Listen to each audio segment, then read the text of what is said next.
Hi, thank you for watching Digging to China. I'm Dongshang. If you have not done so already, I hope you can subscribe to my channel right now. Thank you very much. The pandemic lockdown has dented economic growth, a source of Chinese Communist regime's strength and power. China's Securities Index fell to a two-year low last week and slumped 21% this year. Many containers remain stuck in Shanghai, further crippling global trade and hurting emerging markets.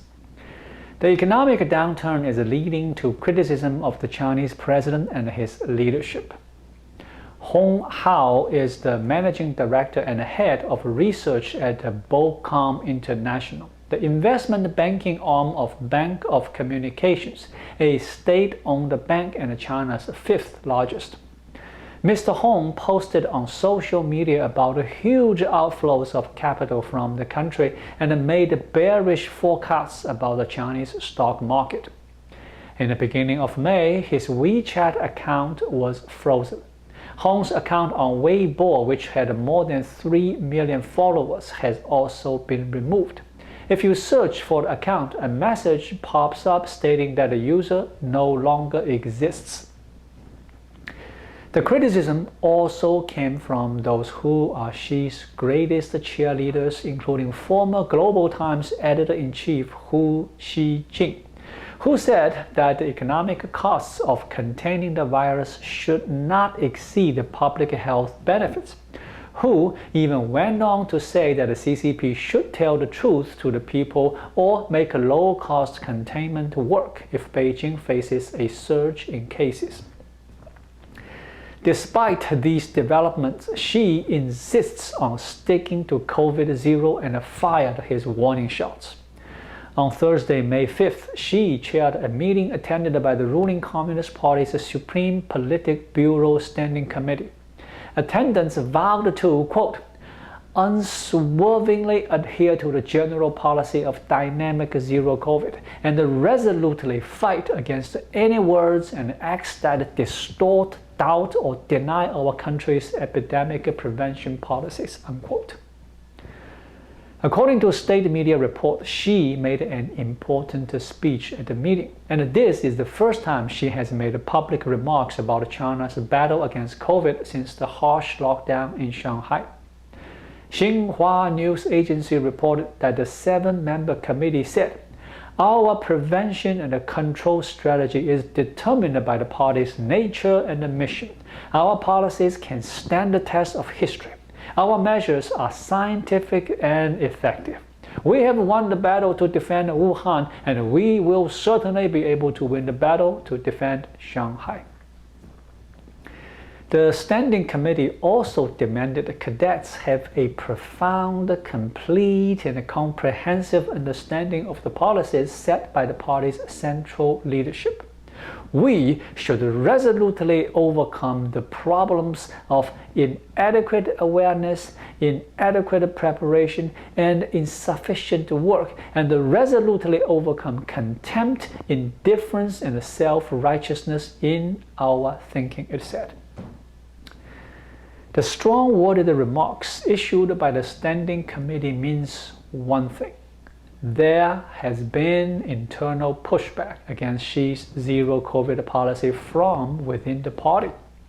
The intended recipients of the strong-worded remarks are the local CCP leaders who have questioned the policies or who have been sufficiently successful in applying them. The phrase about self-righteousness condemnation is no doubt directed at the leaders in Shanghai.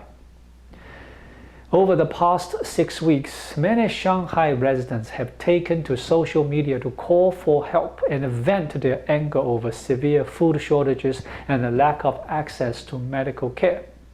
Some protested from their windows, banging pots and pans and shouting in frustration.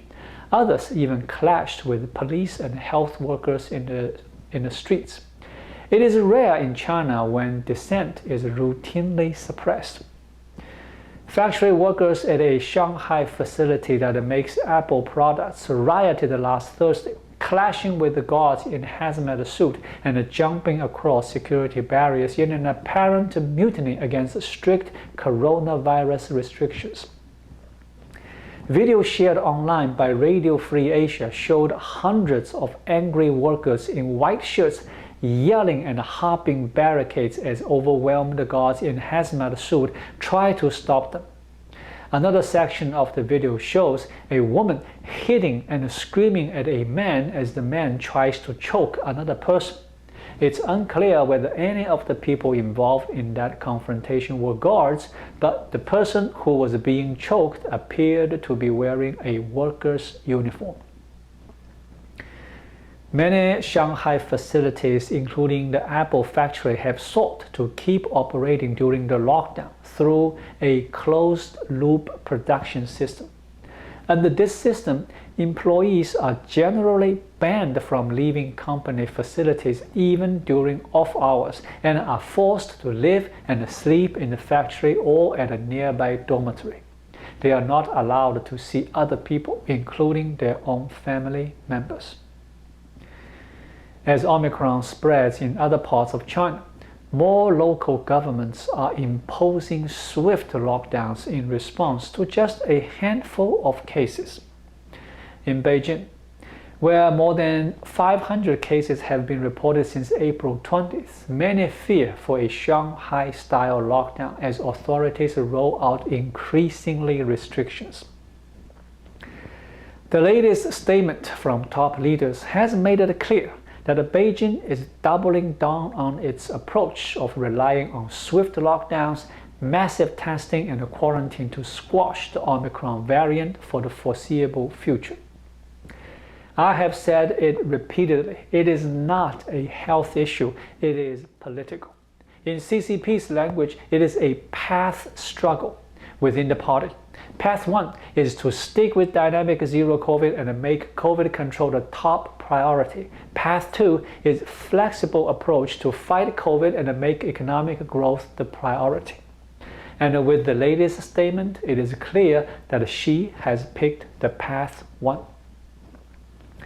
Because she has put his personal stamp on China's zero COVID strategy, and the state media often touting that he has personally commanded and made arrangements for the country's fight against the pandemic. If you criticize it, you are challenging Xi's authority.